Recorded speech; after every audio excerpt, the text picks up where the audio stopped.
पश्चिम बंगाल की राजनीति से इस वक्त की बड़ी खबर सामने आ रही है, जहां तृणमूल कांग्रेस को अब दिल्ली में भी बड़ा झटका लगा है। तृणमूल कांग्रेस के वरिष्ठ नेता राज्यसभा सांसद सुखेंदु शेखर राय ने अपने सांसद पद से इस्तीफा दे दिया है। इतना ही नहीं, उन्होंने पार्टी की प्राथमिक सदस्यता भी छोड़ दी है। उनके इस फैसले के बाद राजनीतिक गलियारों में हलचल तेज हो गई है और सवाल उठने लगे हैं कि आखिर तृणमूल कांग्रेस के अंदर चल क्या रहा है।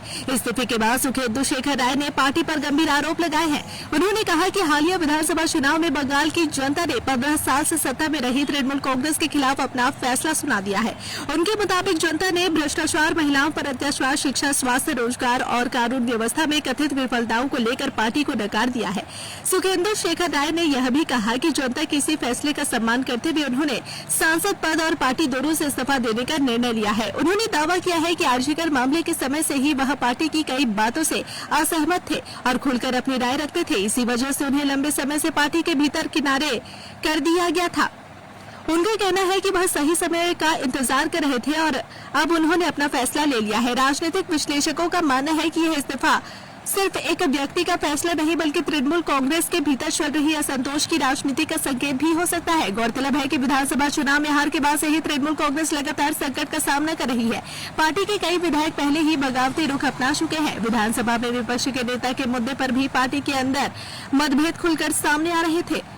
अब जब राज्यसभा के वरिष्ठ सांसद ने भी पार्टी छोड़ दी है, तो सवाल यह बड़ा हो गया है कि क्या आने वाले दिनों में तृणमूल कांग्रेस के अन्य सांसद भी इसी रास्ते पर चल सकते हैं। सुखेंदु राय के इस्तीफे के बाद एक और चर्चा तेज हो गई है कि क्या वह भविष्य में किसी दूसरे राजनीतिक दल, खासकर बीजेपी का दामन थाम सकते हैं।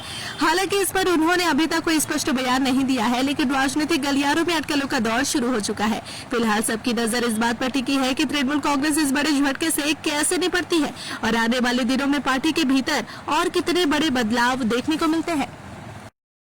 নির্দিষ্ট কিছু লোক সবসময় নেতৃত্বের চারপাশে যারা ঘুরঘুর করছে, কতগুলো জনবিচ্ছিন্ন মানুষ যাদের অতীত নেই কোনো, ফলে তাদের সঙ্গে বেশি সময় কাটালে, তাদের নিয়ে ঘুরঘুর করলে হয়তো কিছু রোজগারপাতি হতে পারে, কিন্তু রাজনীতিটা হয় না। ভারতবর্ষের রাজনীতিতে, পৃথিবীর রাজনীতিতে যখনই প্রশাসক মানুষের ভাষা বুঝতে অক্ষম হয়, তখন তার পতন অনিবার্য, নেতা এবং সেই দলের। ইন্দিরা গান্ধী 60 বছরের বয়সে তিনি ক্ষমতাচ্যুত হয়েছিলেন, ফাইট ব্যাক করে আবার ক্ষমতায় এসেছিলেন। কিন্তু এখন আমাদের নেতৃত্বের যারা সর্বোচ্চ স্তরে রয়েছে, যাদের কেউ 70, কেউ 72, কেউ 75, কেউ 77, কেউ 78, কেউ 80, আর সবই তো ন্যাশনাল দেখছি, কেউ তো রিজিওনাল নেই, কেউ আর লোকালও নেই। চারিদিকে শুধু ন্যাশনাল লিডারদের ছড়াছড়ি, national spokes person, national general secretary, national joint secretary, সব ন্যাশনাল লিডার। এই ন্যাশনাল লিডারদের আগে কার কত সম্পত্তি আছে এগুলো দেখা দরকার।